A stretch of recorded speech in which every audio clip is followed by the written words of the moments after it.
Chapter 176, Letter. For Klein, setting up a simple ritual was as easy as breathing.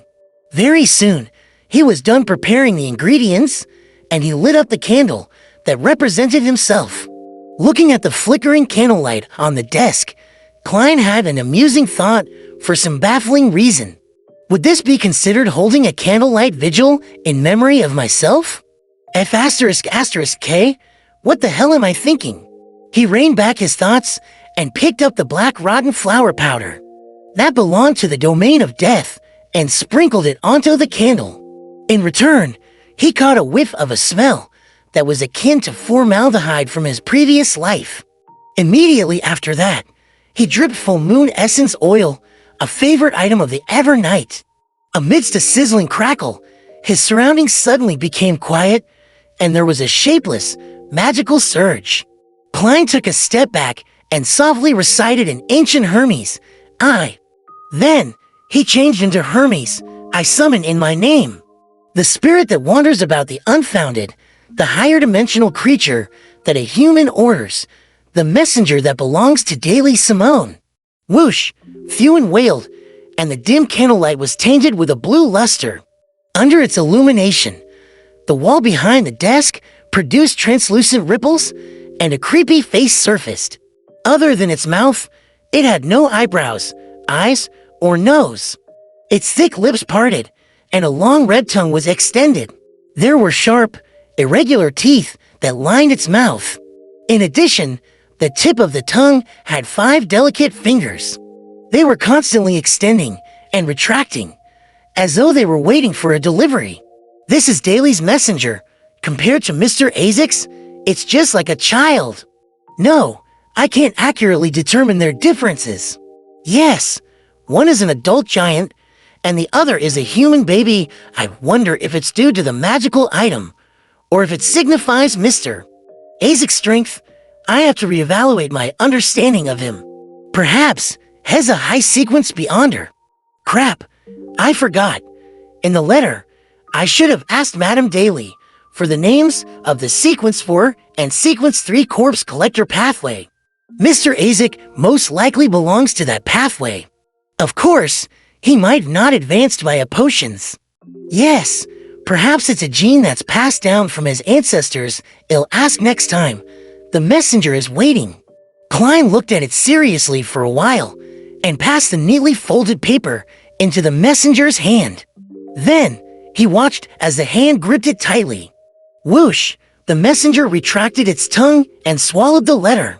The translucent, creepy, and wriggling face shrank back into the wall and disappeared. I've got to say, this magic is quite cool.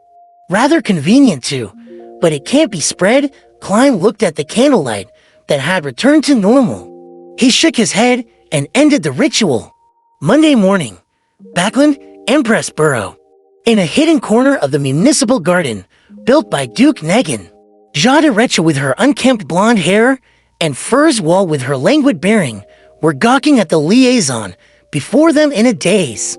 They were momentarily at a loss at which language to use for a greeting. The petite jaw, who was slightly over 1.5 meters tall, looked at the golden retriever that had extended its tongue and was wagging its tail. She smoothed out her trainee night attire and weighed her words before she said, "Are you Miss Audrey's messenger?" Oh my goddess, why am I asking a dog so seriously? Furs was holding a thin cigarette with her fingers as she chuckled. Maybe it's a magical creature? I've never seen a magical creature that looks so much like a dog, Joe replied in all seriousness.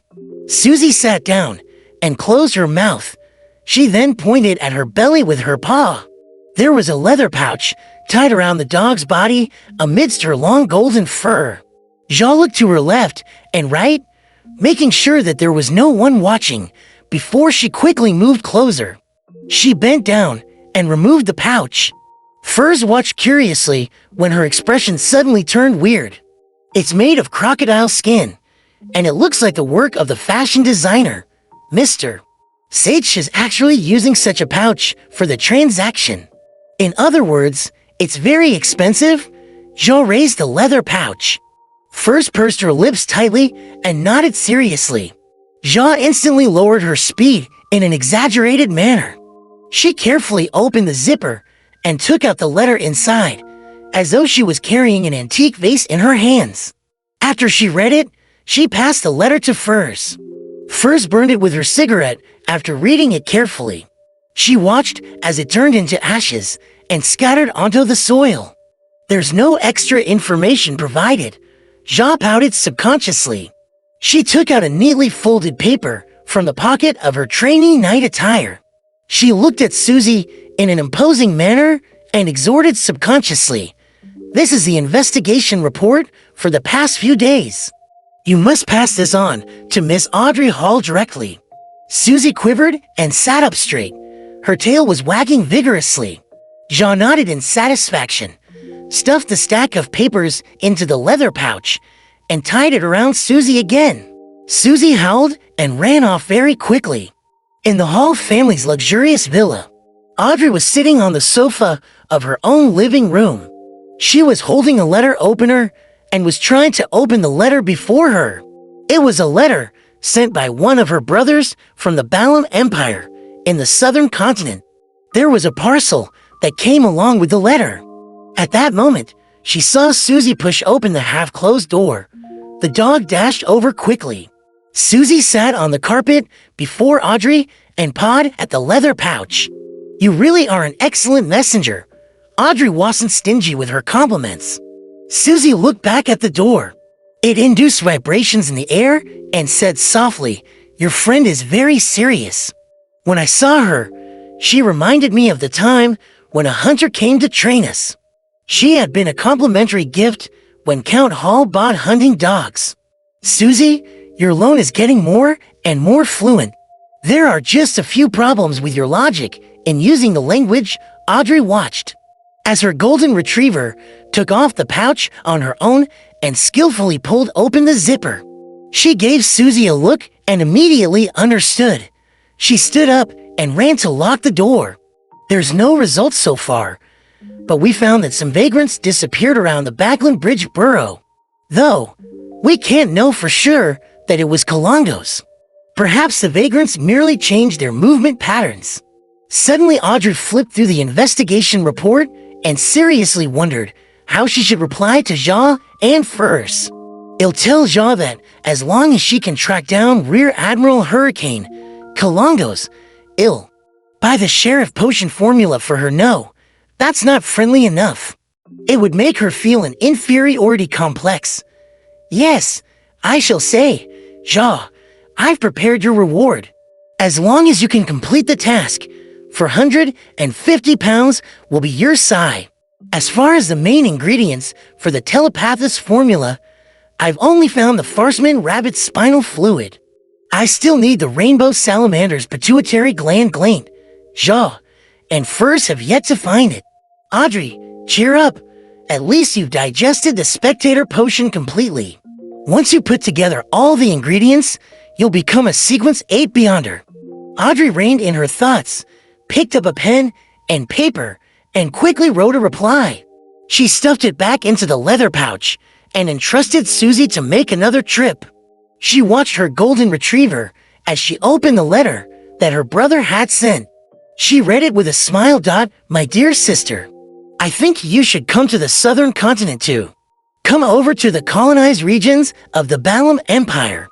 There's abundant sunlight, fresh air, a clean environment, freshly caught seafood, various unique cultures, and the very kind and obedient Balam people who make good servants, as well as the smell of freedom. On the contrary, Backland is cold and moist, the air is bad, there's always dust, and it's always gloomy. Plus, it's highly populated, which leads to all sorts of problems. And the endless balls, banquets, and salons. The social events are so boring and insipid that I wouldn't want to stay for a minute. Dear sister, I believe you share the same feeling. Am not running away from home. Am merely seeking my own place in life. But our brother definitely doesn't think so. Has always been a selfish person. Of course, he wouldn't be stingy with you, because you can only claim a tiny part of the family wealth, while I would be his biggest competition in the fight for the inheritance within the ranks of nobles. After all, our father is a count who takes a long view. He definitely wouldn't be restrained by the rule that the eldest sibling will inherit the rank of nobility. As long as he feels that it's necessary, he would do anything. Just like when he sold off half the farmland and pastures to enter the banking industry, regardless of the strong opposition. I miss Backlund sometimes, mostly father, mother, and you. I miss the smile that you put on my face during those few years. You must have become the most dazzling gem in Backlund, but unfortunately, it'll only be able to return after 2 years. A career is a man's pride, while the outstanding young people in the Long Kingdom treat the world as their stage. You can tell our dear aunt that the coastal regions in the Balam Empire are very suitable for vacations, and especially suitable for her, given how her joints ache and swell in the winter. I sincerely invite her to be my guest. If you can come with her, that would be even better. I didn't send you too many gifts. They're mainly things that are rich with the traditions and styles of Balam, such as the unique yellow silk, and the ornaments that are filled with traits related to the worship of death. I remembered that you love things regarding mysticism, so we'll look around for you. The culture here is full of mystery. After reading the letter, Audrey picked up a pen, paper, and writing board. She leaned back into the sofa, pursed her lips, and wrote seriously, "My dearest Alfred, although it has been less than a year, the little girl in your memories has grown up. I don't like mysticism anymore, so you don't have to search for those kinds of things. Because it's very dangerous." Audrey puffed up her cheeks and added in her head. She had heard of too many tragedies related to mysterious objects. When participating in Beyonder gatherings, and from stories Ja and Furs recounted, she thought and declared excitedly, "Am now interested in biology. Recently, I've been in awe of the rainbow salamander. Can you ask around for me and find out where I can find one of these creatures, or if they have a complete corpse that has been preserved?"